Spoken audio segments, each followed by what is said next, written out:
But when it comes to Grant, he has this kick-ass line. My orders are to kill you and deliver the Lektor. How I do it's my business. What's interesting, though, is that he seems very much like Bond, right? Where the mission is everything. Hey, Bond, what do you care about, the woman or the mission? Well, I care about the mission. It's the old school, they even make fun of it in Austin Powers, we're not so different, you and I. We're not so different, you and I. You always have to show that fine line between the good guy and the bad guy. You work for peanuts. A hearty well done from Her Majesty the Queen and a pittance of a pension. Apart from that, we are the same. Which is, to get all philosophical about it, that's the duality of man, right? You have man can be both a divine creator and a satanic destroyer, right? And, something pulls us in one way, in one direction or another. The successful criminal brain is always superior. It has to be. Why become criminal? And as we know, as history has told us, James Bond doesn't give a shit about an individual woman. He cares about the mission. He is obsessed. He's like, it's like hunters, It's like, would you rather get pussy or kill something? And they're like, I'd rather kill something. Bond is a hunter. Grant is a hunter. They are obsessed with the mission. The mission means everything to people like this. So it's kind of odd that, what is the downfall of Grant? Greed. How about a cigarette? Not a chance. I'll pay for it.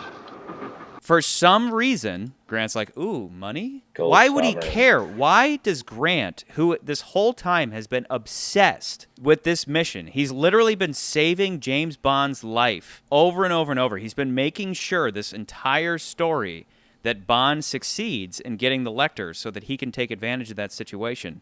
And his downfall is some gold? Because he was a past criminal. He was a criminal before he became an agent. But wouldn't he forego some money for the sake of accomplishing this mission? I kind of agree with Charlie. It doesn't quite make sense with his character. Especially within that same scene, James is like, what are they paying you? I'll double it. How much are they paying you? What's it to you? We'll double it. Your word of honor? As an English gentleman? And he's like, nah, I'm good. Exactly. Yeah, he for a literally cigarette. just Yeah, declined That point, an offer for more money. Yeah, because as we know about James Bond makes $50,000 a year, but all the same, he's there out of patriotism. He's not there for money. Even though he gets to spend a ton of money while he's on the job. So it is odd that Grant would betray his sense of mission for 50 gold sovereigns or whatever. He could go anywhere and he could kill anybody that has 1,000 gold sovereigns and not give a shit. So it is weird. He's a great bad guy, but that is kind of a fatal flaw with him. It almost would have been better had there been something very important that he needed that was in the case that wasn't money, right? Like, I need the X, and, well, the X is in my case. Oh, I'll get it. No. Charlie. Put your hands in your pockets, and I'm going to get X out of the case. You know what I mean? That would have really made Grant perfect. But at the end of the day, if we're ranking bad guys, Grant is a superior bad guy to Dr. No, because Dr. No just was, we talked about, he had metal hands that didn't really go anywhere. Like, he was a cool idea, but he wasn't fully exercised. Whereas Grant is very unique in terms of all bad guys, in the sense that he's a bad guy who's literally tasked with saving Bond repeatedly until right at the end, Bond's performed his function, and then they're just going to fucking kill him in cold blood. But then he sells out right at the last minute. So he's not the greatest bad guy of all time, but he's certainly at the top of our list. I would also point out that one thing about the franchise that, this dawned on me as I was watching the movie, is that Spectre underestimates Bond, right, at every turn, because they think that, he's just a stupid, Dr. No, it's you're just a stupid policeman. And in, what I think even in the real world we would just assume is, you have a gun, a badge, maybe, whatever. But, Bond has, and an extension to Universal Sports or MI6, they have the Q branch. and you have these gadgets, these spy gadgets that actually give him the upper hand in a lot of situations. And it just so happens that it's like, yeah, I've got this nice little briefcase here that's got 50 gold sovereigns in it. Oh, also it's got a fucking tear gas bomb and a knife and all this other shit in it.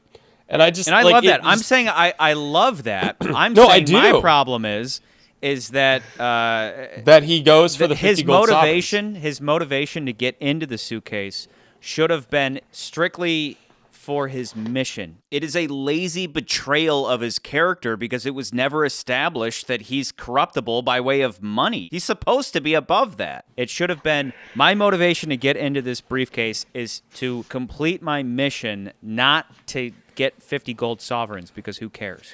Again, he is an...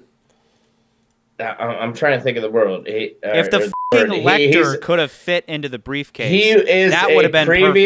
He is a previous criminal. But as Nance pointed of out, murder, he had that a was better... repurposed. The offer that Bond made him moments before would have inevitably been better than what he was offered.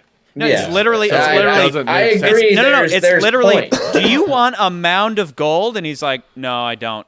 How about 50 gold sovereigns? Oh, which is like this much gold. And he's like, really? Like, it's literally the anyway. Why have billions when I could have? I get it. Millions? There's holes. There's holes there. But he is a previous criminal, convicted of murder. It still doesn't add up. I get he used to be a criminal, but it doesn't add up that Bond says, Bond's like, we'll give you $1 billion. And he's like, no. It doesn't add up. We'll give you $5. And he's like, well, okay, so what I'm going back to the briefcase. Out of a previous criminal murder. That's if you tell me, but Charlie, if 50 gold sovereigns is the same thing as 50 Bitcoin, I would understand. But until a gold sovereign is $1 million, it's bullshit that he would opt for that versus Charlie, go back to sovereign worth back then. Let me throw this out. Let me throw this out. Going back to the fact that he's giving the Q branch thing that I was going on to. Like he gives him he's like, here's 50 gold sovereigns. But like if I'm a secret agent, I don't really realize that like MI6 agents have these fucking ridiculous gadgets, right? And I'm just like, oh, it's a fucking briefcase. He's probably got 15 gold sovereigns in there. Not realizing that there's the trap of having a tear gas bomb in it and, clipping on the latches or whatever the it is in the movie. Like, I'm going to kill this guy anyway. I'm going to get 50 gold sovereigns and kill this guy. Like, it's just a bonus, at that point. So I could see someone being like, I'm still on the mission. But that's I'm going to kill him. I'm going to get the extra gold sovereigns out of this. Yeah, sure. Let me go get those 50 gold sovereigns. Which is fine. If he said, if Bond said, "How about a cigarette?" And he's like, "Absolutely not. I'll buy it." Okay, with what? I have 50 gold sovereigns. Okay, shoot Bond in the face, and then he has. Remember, there are 2 briefcases. Yeah, not just one. There are 2 because he has the contacts briefcase and his own. So Bond opens up his own, and then the next pulls out and he was like. He's like, are there more in the other one? He's like, oh, there's a standard case. And then he's like, let me open this one. It just doesn't add up that he would take that risk. No, but that's the basis of simple spy films from the old times. Yes, but we're not talking about tropes. I'm not going to kill him immediately. I'm going to put him into a tank with sharks with laser beams. We're talking about motivation. Bad guys like Blofeld is motivated. But they never take the shot and do the obvious thing. But Blofeld We're going in circles at this point. Yeah, but that's it. But Scott makes a good point. We are going Scott's in not circles. Understanding what I'm talking about. We're not talking about. I'm specifically talking about motivation. Motivation. Motivation is everything. If the entire time Grant was like a selfish asshole, I won't kill him right now. I'll put him in a contrived prison. I'll put him in a prison with a vent where he can escape and ultimately kill me. I just love. Hold on, stop. I love how Patterson's just like, guys. Scott, you're making a false equivalency. It's not the same Charlie, thing. Scott, we're talking about motivation. We're specifically talking about character motivation. This guy was never motivated by he was motivated by mission. For him to completely sell out in order to get 100 gold sovereigns doesn't make sense when the guy is just like James Bond. Bond doesn't give a shit about money. Bond cares about the mission. He doesn't give a shit about pussy. He cares about the mission. He will kill every bitch that comes across his path. He literally sometimes throws money into fire and water because he doesn't give a f***. He only cares about his mission, and the fact that this guy sold out his mission for 100 gold sovereigns doesn't make a f***ing ounce of sense. It was written but anyway, so he could escape. I'm gonna railroad this all the way to the end.